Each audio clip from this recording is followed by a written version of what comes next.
Hello and welcome to the third video in the emisCAD series of videos.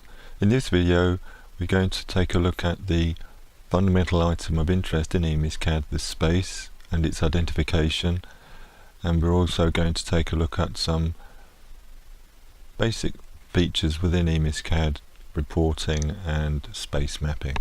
So we're going to start by opening emis. And we're going to start by looking at the context tree. The context tree is a grouping of our drawing folders, and at the regional grouping level we define what's called the cluster or the region. So we give that a code. In this case we've given it a code of hospitals, and then within the region or the cluster we then have a number of sites. So the first part of the space identification is the site reference or the site code. In this case we have set the site code to CRO, and that is done when we create a site within the site management module. We only need to enter some basic information for a site, that being the site code, the site name, its address including a postcode. So once that is defined in the site module, we can then start working with a drawing and creating a space in a drawing. So I've just checked that we're going to open the drawing in emisCAD, and we'll just start emisCAD.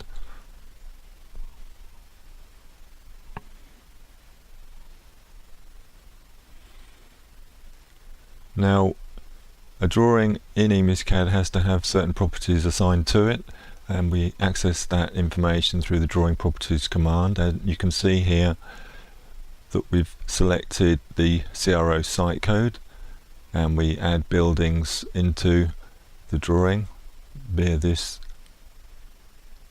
table, and within the building we then assign a floor number or a floor code. Now a drawing is expected to only include or completely include spaces for a single floor within a building, or if there are multiple floors, that all of the rooms within those floors are within the single drawing. So now we'll have a look at the list of spaces within the drawing, and we can see now within the list here we have the site code, the building code, the floor code, the floor number, and a room code. So I've just located Office 247 in the drawing, and I'm going to now look at the properties of that room or space by using the edit space function. You can see here in the bottom left that it prompts you to select a space hatch.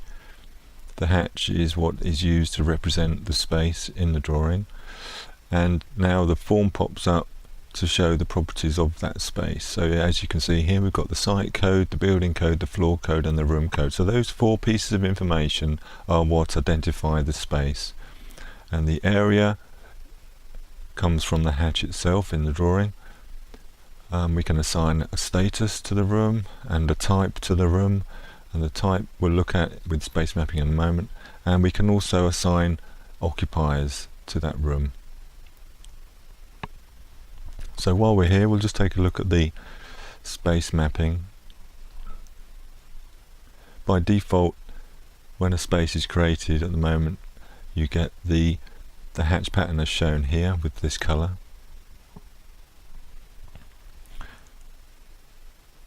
And I've just shown the properties of the space, and you can see here that the area is set to this value, whereas in the space information form it was then recalculated as square meters.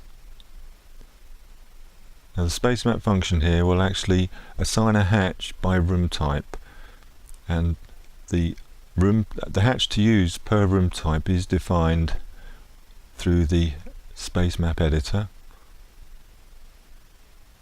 So I'll just open that here. So you can see here that room types are grouped into room type categories, so you can assign a hatch pattern at the grouping of room types, or you can choose a hatch pattern for a specific room type. So in this case I've chosen the custom hatch pattern emis SF007, for the circulation, and I'm going to change the office category to a different hatch pattern for the purpose of demonstrating the effect of the space map application. So we're now just going to refresh the space map, and we can see here now the circulation, the corridors for example, and now have a less of an obvious hatch pattern, and the office room type there has this hatch pattern I've just selected from the list. We can also make it a little bit more readable by toggling the space fill on and off through the toggle button in the ribbon tab. So I'm now just going to close this drawing, and we'll just switch over to emis and take a look at the reports.